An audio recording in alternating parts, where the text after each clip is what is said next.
Hello guys, welcome. মই স্বপ্নলকৰ উৎকংকনা আপোনালোকে চাই আছে এডুটক আসাম ইউটিউব চেনেল। আজিৰ ভিডিঅ'টোত আমি এটা ভকেশ্যনেল কোৰ্চৰ বিষয়ে কথা পাতিম যিটো আছে শুৱালকুছি বুধৰাম মাধৱ সত্ৰাধিকাৰ কলেজত।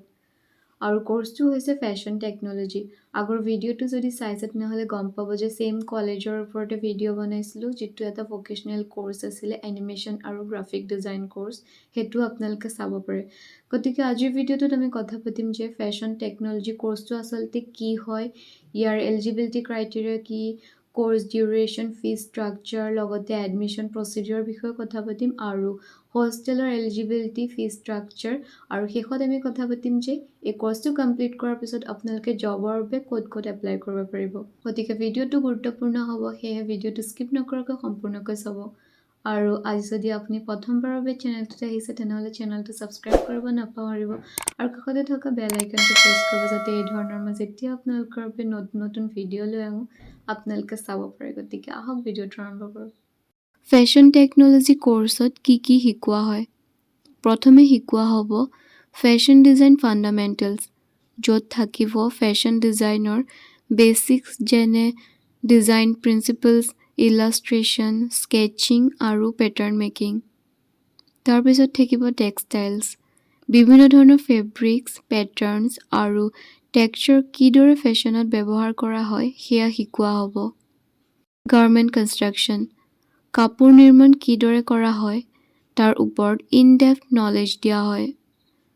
Computer aided design, shortly CAD, কাপোৰত কিদৰে কম্পিউটাৰ এইডেড ডিজাইন টেকনলজি ব্যৱহাৰ কৰিব পাৰি তাৰ বিষয়ে শিকোৱা হ'ব।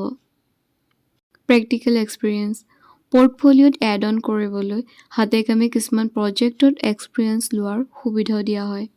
ফেশ্বন টেকনলজি পাঠ্যক্ৰম প্ৰতিষ্ঠান অনুসৰি ভিন্ন হয়, কিন্তু সাধাৰণতে থিয়ৰিটিকেল নলেজৰ লগতে প্ৰেক্টিকেল এক্সপিৰিয়েঞ্চো কম্বাইন কৰা হয়।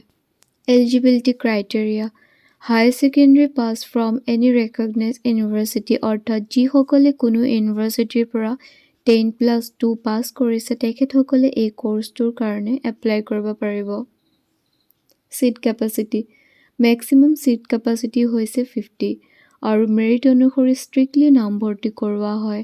লগতে UGCৰ নিৰ্দেশনা অনুসৰি অনুসূচিত জাতি OBC শাৰীৰিকভাৱে অক্ষম লোকসকলৰ বাবে চিট সংৰক্ষণ কৰা হয়।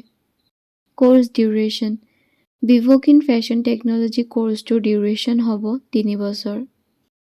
এডমিশ্যন প্ৰচিডিউৰ, ষ্টুডেণ্টজন 10+2 পাছ হ'ব লাগিব ৰেকগনাইজড ইউনিভাৰ্চিটিৰ পৰা। যিসকল ষ্টুডেণ্ট ছেবা, AHSCC আৰু গুৱাহাটী ইউনিভাৰ্চিটিৰ থাকিব সেইসকলে এডমিশ্যনৰ সময়ত মাইগ্ৰেশ্যন চাৰ্টিফিকেট দিব লাগিব। ডিগ্ৰী পৰ্যায়ৰ ছাত্ৰই নামভৰ্তি লোৱাৰ পূৰ্বে কলেজ কৰ্তৃপক্ষই আয়োজন কৰা কাউন্সেলিং ছেছনত উপস্থিত থাকিব লাগিব। চলিত বৰ্ষতকৈ আগতে পৰীক্ষাত উত্তীৰ্ণ হোৱা ছাত্ৰ-ছাত্ৰীয়ে চৰকাৰৰ পৰা গেপ চাৰ্টিফিকেট জমা দিব লাগিব।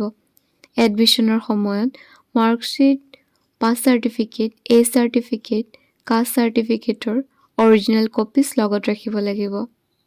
ছাত্ৰ-ছাত্ৰীসকলে আবেদন পত্ৰৰ লগতে এতিয়া যিখিনি প্ৰমাণ পত্ৰ আৰু মাৰ্কশ্বিটৰ কথা উল্লেখ কৰিলোঁ সেইসমূহ ফটোষ্টেট কপি জমা দিব লাগিব, অন্যথা তেওঁলোকৰ প্ৰ-পত্ৰ নামভৰ্তিৰ বাবে বিবেচনা কৰা নহ'ব।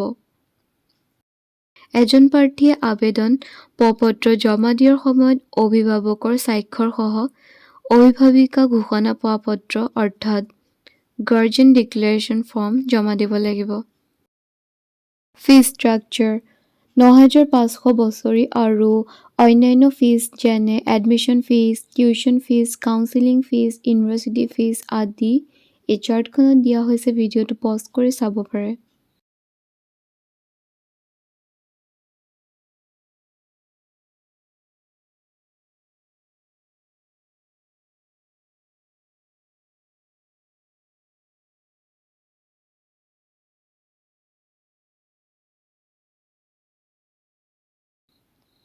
হোষ্টেল এলিজিবিলিটি ক্ৰাইটেৰিয়া, হোষ্টেল চিটসমূহ লিমিটেড হয় আৰু মেৰিট বেচিছত পোৱা যায়। কেৱল বাহিৰৰ ষ্টুডেণ্টৰ বাবেহে এলিজিবল হয় হোষ্টেলৰ চিটসমূহ। চৰকাৰী ৰিজাৰ্ভেশ্যন ৰুলছ এপ্লিকেবল হয় হোষ্টেলৰ এডমিশ্যনত। হোষ্টেলৰ ষ্টুডেণ্টে বেলেগ ষ্টুডেণ্ট বা বাহিৰৰ মানুহৰ ৰুমৰ ভিতৰলৈ আনিব নোৱাৰিব। ষ্টুডেণ্টে হোষ্টেলৰ ফাৰ্ণিচাৰ, মেছ প্ৰপাৰ্টি সাৱধানে ব্যৱহাৰ কৰিব লাগিব আৰু যদি বেয়া কৰে কোনো বস্তু তাৰ বাবে জৰিমনা ভৰিব লাগিব। হোষ্টেলৰ কৰ্তৃপক্ষই ছাত্ৰ-ছাত্ৰীসকলৰ কোনো ধৰণৰ টকা পইচা হেৰুওৱা, জুৱেলাৰী আৰু নিজৰ সা-সম্পত্তি চুৰ হ'লে দায়ী নহয়। সেইকাৰণে কোনো ধৰণৰ মূল্যৱান সামগ্ৰীৰ লগত নাৰাখিবৰ বাবে নিৰ্দেশ দিয়া হৈছে। হোষ্টেল ফিজ এনুৱেল ফিজ হ'ব 10,000 য'ত ইনক্লুড থাকিব seat rent, electricity, maintenance of support আৰু মেছৰ ফিজ দৰকাৰ অনুযায়ী লোৱা হয়। ফেশ্বন টেকন'লজি কোৰ্চটো কমপ্লিট কৰাৰ পিছত বিভিন্ন ধৰণৰ ঠাইত আপুনি জবৰ বাবে এপ্লাই কৰিব পাৰিব। ইয়াৰ ভিতৰত হৈছে গাৰ্মেণ্ট, লেডাৰ আৰু জুৱেলাৰী কোম্পানীছত এপ্লাই কৰিব পাৰিব। এক্সপৰ্ট হোমছ, ফেব্ৰিক টাৰ্বাইনছ আৰু বুটিকছসমূহত এপ্লাই কৰিব পাৰিব। টেক্সটাইল ডিজাইনাৰ হিচাপে ইণ্টেৰিয়ৰ আৰু এক্সপৰ্ট হাউচবোৰত কাম কৰিব পাৰিব। এইখিনিয়ে আছিলে আজিৰ ভিডিঅ'টোত। আশা কৰিলোঁ ভিডিঅ'টো আপোনালোকৰ বাবে হেল্পফুল হ'ব। আৰু যদি ভিডিঅ'টো ৰিলেটেড এতিয়াও কিবা কুৱেশ্যনছ আছে তেনেহ'লে তলত কমেণ্টত কুৱেশ্যন কৰিব পাৰে। বাকী ভিডিঅ'টো ভাল পালে যদি লাইক কৰিব, শ্বেয়াৰ কৰিব আৰু ছাবস্ক্ৰাইব কৰিব, লগতে বেল আইকনটো প্ৰেছ কৰিব এনেকুৱা ধৰণৰ নতুন নতুন ভিডিঅ'ৰ বাবে। ধন্যবাদ।